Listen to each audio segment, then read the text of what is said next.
رمضان الذي أنزل Wa rahmatullahi wa barakatuh, qu'Allah accepte votre jeûne et vos prières. Nous parlerons aujourd'hui de la femme durant le jeûne du mois de Ramadan. Donc on avait déjà abordé la question par rapport aux menstrues et aux lochis, qui sont des éléments qui annulent automatiquement donc, le jeûne. Et concernant cette situation-là, donc la femme a l'obligation donc de ne pas observer le jeûne, elle a l'obligation de rompre le jeûne. Même si certaines sœurs, elles le savent, mais des fois elles disent voilà, je me sens en forme, je vais profiter d'autres vertus du jeûne, je vais quand même observer le jeûne, même si je sais qu'il ne sera pas valide et j'aurai quand même à le refaire plus tard. Il faut absolument ne pas faire ça, donc il faut rompre le jeûne, donc même si vous pouvez boire un peu d'eau, etc., pour ne pas rester à jeun toute la journée, parce que c'est une obligation. Comme la prière, on n'a pas le droit de la faire quand on se retrouve en plein cycle menstruel ou lochi. Pareil, donc le jeûne, on n'a pas le droit de l'observer. Par contre, ce qu'on peut faire par rapport à la lecture du Coran, même s'il y a des avis qui divergent, la plupart des savants disent que les sœurs qui sont en situation de cycle menstruel ou lochi ont la possibilité donc de réciter le Coran, surtout pour profiter du mois de Ramadan. Et surtout, avec maintenant ces technologies-là, le téléphone, le tablette, tout ça, on peut se permettre donc de toucher le mushaf électronique avec nos doigts. Il n'y a absolument aucun problème. Aussi, ce qu'on peut dire par rapport aux sœurs, celles qui sont enceintes et celles qui allaitent, ont le droit de reporter le jeûne et de rompre le jeûne.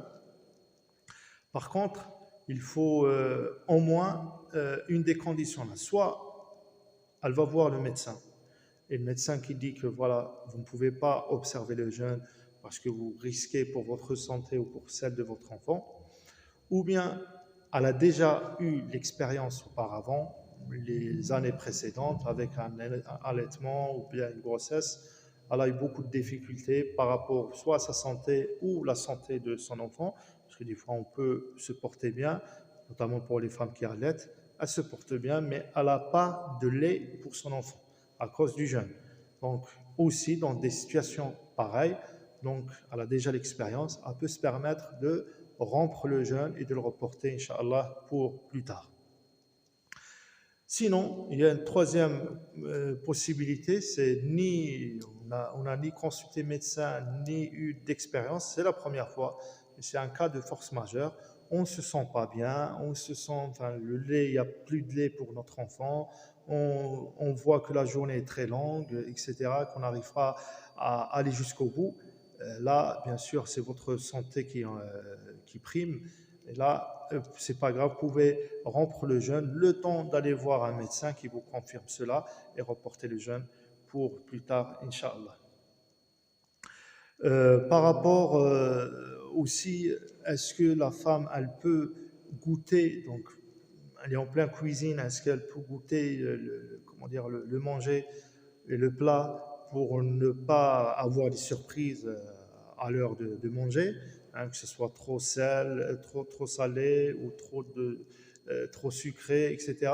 Donc, elle a le droit donc, de goûter, bien sûr, mais ne pas avaler. Juste on goûte avec la langue, après on se rince la bouche et il n'y a pas de problème. Tant que ça n'a pas passé la gorge, il n'y a absolument aucun problème. Il y a aussi un truc très important concernant la métrorragie, c'est-à-dire les saignements irréguliers que peut avoir la femme, hémorragie, etc. Donc, on ne peut pas les considérer comme étant des menstrues, ni des lochis. Ce sont des saignements irréguliers qui obligent toujours la femme à observer le jeûne. Donc, une fois on se trouve dans cette situation-là, on se doit de continuer notre jeûne, de l'observer. On n'a pas le droit de le reporter ou de le rompre. Ça, c'est par rapport au jeûne. Et par rapport à la prière, pour chaque prière, même si les saignements continuent pendant la prière, pour chaque prière, on va prendre nos ablutions et on fait notre prière. هذا والله أعلى وأعلم. سبحانك اللهم وبحمدك أشهد أن لا إله إلا أنت أستغفرك وأتوب إليك. السلام عليكم ورحمة الله وبركاته.